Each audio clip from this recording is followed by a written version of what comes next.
दोस्तों, ये सच्ची कहानी उस बैंक रॉबर की है जिसने बिना किसी खून बहाए 59 बैंकों को लूटा। दुनिया इस लुटेरे को फ्लाइंग बैंडिट के नाम से जानती है।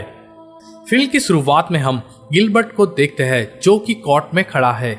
जज उसे चेक फ्रॉड के केस में 18 महीने जेल की सजा सुनाते हैं।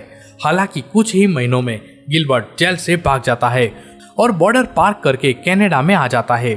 अब उसे अपना गुजारा करने के लिए काम की तलाश है, इसलिए वो आइसक्रीम सेलर की जॉब के लिए अप्लाई करता है, जहां उसे एक फॉर्म भरकर अपना आइडेंटिटी कार्ड अटैच करना होगा। लेकिन उसके पास आईडी कार्ड नहीं है। तभी उसकी नज़र सड़क किनारे बैठे एक भिखारी पर जाती है। वो भिखारी के पास उनका आई कार्ड खरीद लेता है। अब गिलबर्ट रॉबर्ट के नाम से पहचाना जाएगा। वो आईडी कार्ड आइसक्रीम वेंडर को देता है। शाम होते ही वो चैपल में जाता है, जहां पर बाहर से आए रेफ्यूजी लोगों को रहने की जगह मिलती है। एक दरवाजे पर कई बार नॉक करने के बाद एंड्रिया नाम की एक लड़की दरवाजा खोलती है। वो उसे रात रुकने देती है।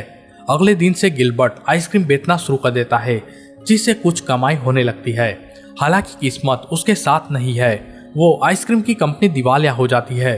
अपनी नौकरी गंवाने के बाद वो एक बार में जाता है। इस बार का मालिक टॉमी, जो कि एक गैंगस्टर है।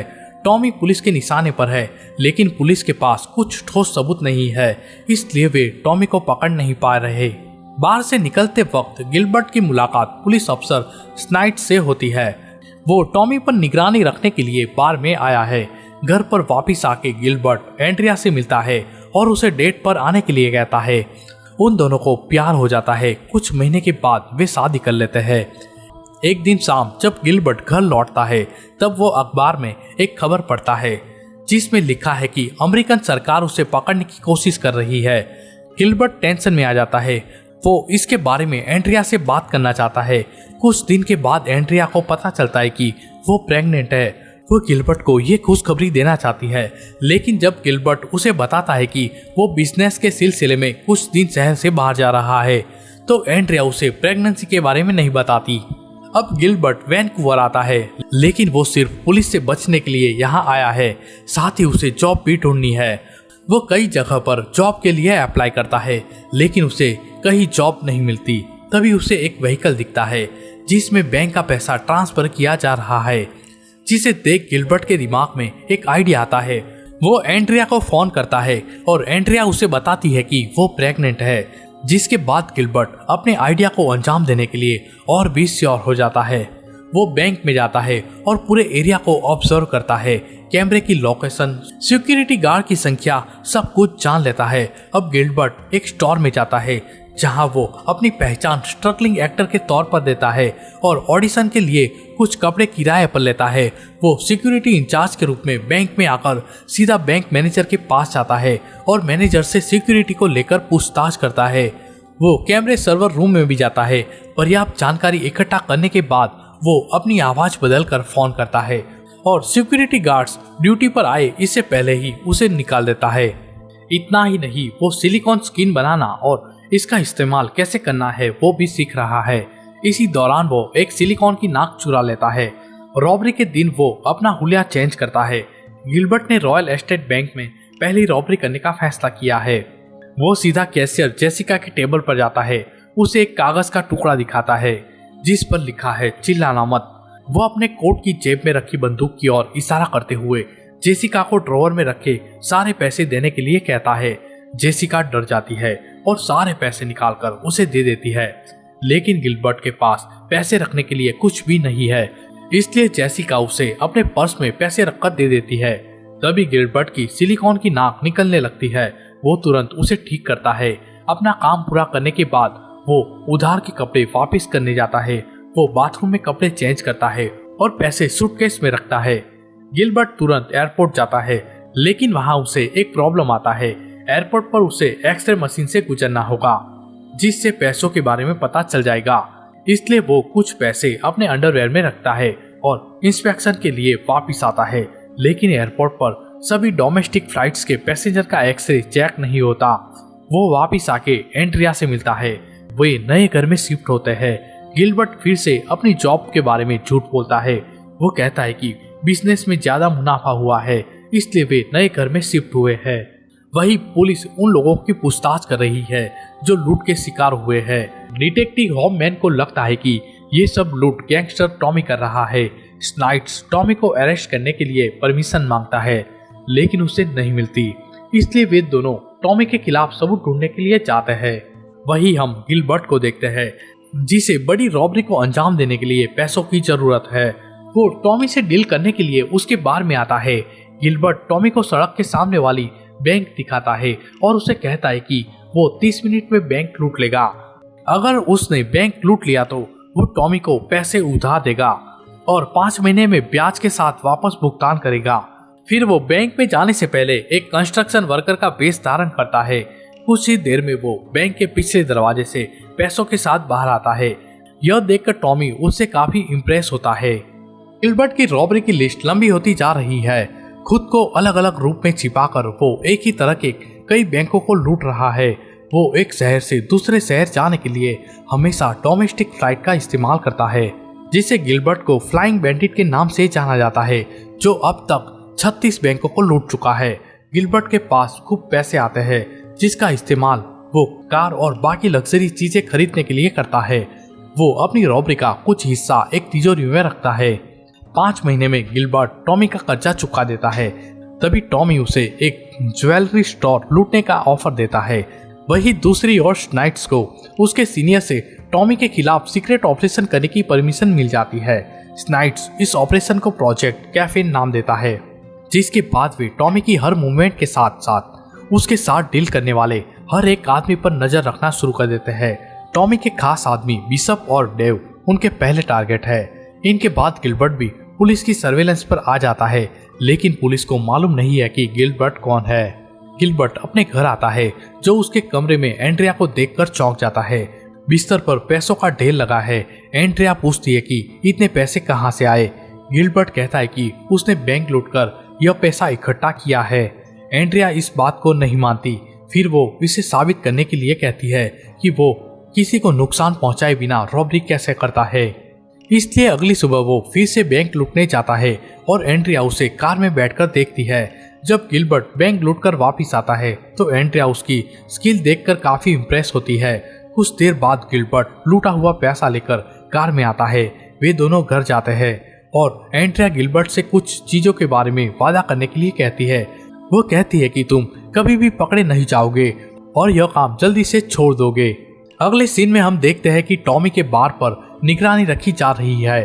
तभी वहां पर गिलबर्ट टॉमी से मिलने के लिए आता है। वे दोनों मिलकर ज्वेलरी स्टोर लूटने का प्लान बनाते हैं। टॉमी अपने आदमी बिशप से कहता है कि वो रॉबरी के लिए गिलबर्ट के साथ जाएगा। कुछ देर बाद बिशप वॉशरूम जाता है। स्नाइड्स भी उसके पीछे जाता है। वो जाते हुए टॉमी से कहता है कि बहुत जल्द ही उसके नाम का भी अरेस्ट वारंट इश्यू होगा। वॉशरूम में स्नाइड्स गिलबर्ट को देखता है, जिसकी नाक पर अभी भी सिलिकॉन ग्लू लगा हुआ है। रात में स्नाइड्स को पुलिस स्टेशन से कॉल आता है। पुलिस ने एक आदमी को नशे में कार चलाते हुए अरेस्ट किया है, जिसका नाम है डेव, जो टॉमी का खास है। डेव पुलिस को गिलबर्ट के बारे में सब कुछ बता देता है। डेव बताता है कि गिलबर्ट ने अपनी आइडेंटिटी चेंज कर दी है। अब उसका ऑफिशियल नाम रॉबर्ट है, जिसे फ्लाइंग बैंडिट के नाम से जाना जाता है। वो यह भी बताता है कि गिलबर्ट एक बड़ी रॉबरी के लिए प्लानिंग कर रहा है। इन्फॉर्मेशन मिलने के बाद अगली सुबह स्नाइड्स इस केस की और गहराई से जांच करता है। वो कपड़े की शॉप के ऑनर से लेकर सभी बैंक के अफसरों से पूछताछ करता है। इस बीच गिलबर्ट और बिशप अपने काम को अंजाम देते हैं।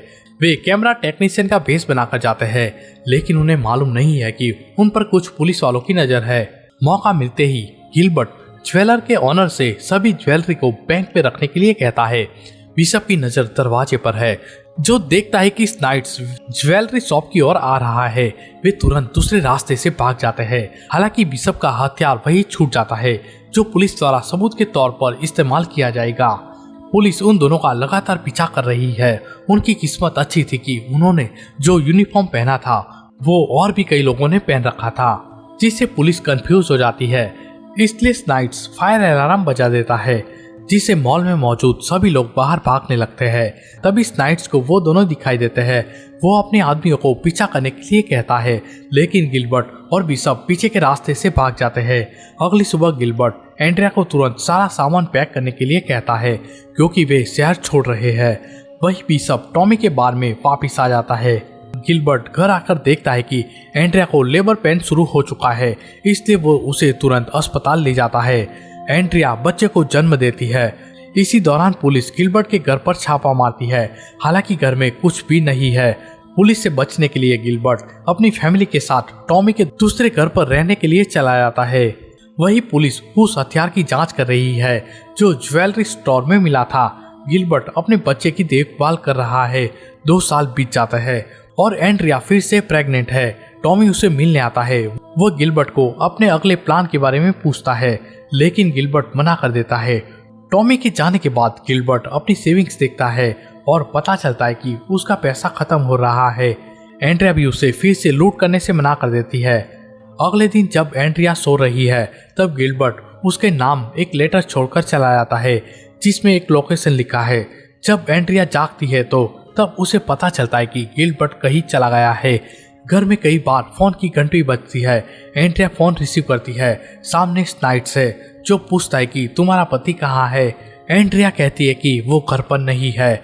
इसके बाद स्नाइड्स एक के बाद एक सभी एयरपोर्ट पर कॉल करता है, लेकिन उसे गिलबर्ट के बारे में कोई जानकारी नहीं मिलती। तभी स्नाइड्स न्यूज़पेपर देखता है जिसमें एक नई डोमेस्टिक एयरलाइन के बारे में ऐड छपी है जहां पर स्नाइड्स ने फोन नहीं किया था। इसलिए वो अपनी टीम के साथ एयरलाइन की फ्लाइट जहां से रवाना होगी वहां पर जाता है।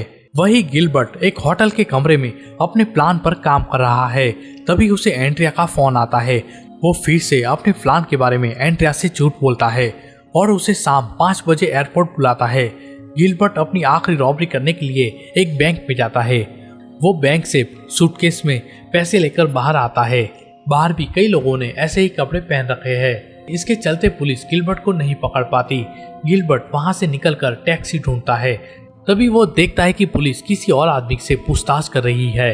गिलबर्ट को कोई भी टैक्सी नहीं मिलती क्योंकि पुलिस ने सभी टैक्सी को दूसरी सड़क पर डाइवर्ट कर दिया है। तभी गिलबर्ट को एक कार दिखती है जो बेचने के लिए है। गिलबर्ट तुरंत वो कार खरीदकर वहां से निकल जाता है। स्नाइड्स रॉबरी के लोकेशन पर आता है और सभी को गिलबर्ट की फोटो दिखाता है।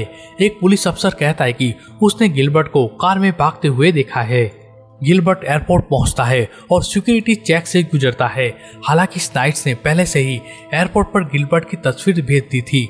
एयरपोर्ट अथॉरिटी तुरंत स्नाइड्स को फोन करती है जो शुरू में फ्लाइट को कैंसिल करने के लिए कहता है, लेकिन उसका साथी कहता है कि उसे जाने दो, जब फ्लाइट लैंड करेंगी तब हम उसे पकड़ लेंगे। स्नाइड्स और होममैन तुरंत हेलीकॉप्टर लेकर रवाना होते हैं। गिलबर्ट एयरपोर्ट पहुंचता है जहां पर एंड्रिया उसे लेने आई है। तभी उसे पुलिस की कई गाड़ियां घेर लेती है। गिलबर्ट को उसकी पत्नी और बच्चे के सामने ही अरेस्ट कर लिया जाता है। पुलिस स्टेशन में स्नाइड्स गिलबर्ट से पूछताछ करता है। एंड्रिया की भी पूछताछ होती है। एंड्रिया ये जानकर काफी निराश होती है कि गिलबर्ट ने उसे अपना सही नाम नहीं बताया था, इसलिए वो उसे तलाक दे देती है। जिसके बाद टॉमी गिलबर्ट से मिलने के लिए जेल में जाता है और कहता है कि पुलिस को इन्फॉर्मेशन उसी ने ही दी थी क्योंकि उसने नया काम करने से मना कर दिया था। गिलबर्ट को वेपन के साथ रॉबरी करने के लिए दोषी पाया जाता है और उसे 20 साल जेल की सजा सुनाई जाती है। इसी के साथ सच्ची घटना पर आधारित फिल्म समाप्त होती है। दोस्तों, फिल्म की कहानी पसंद आई हो तो प्लीज हमारे चैनल को सब्सक्राइब जरूर कर ले।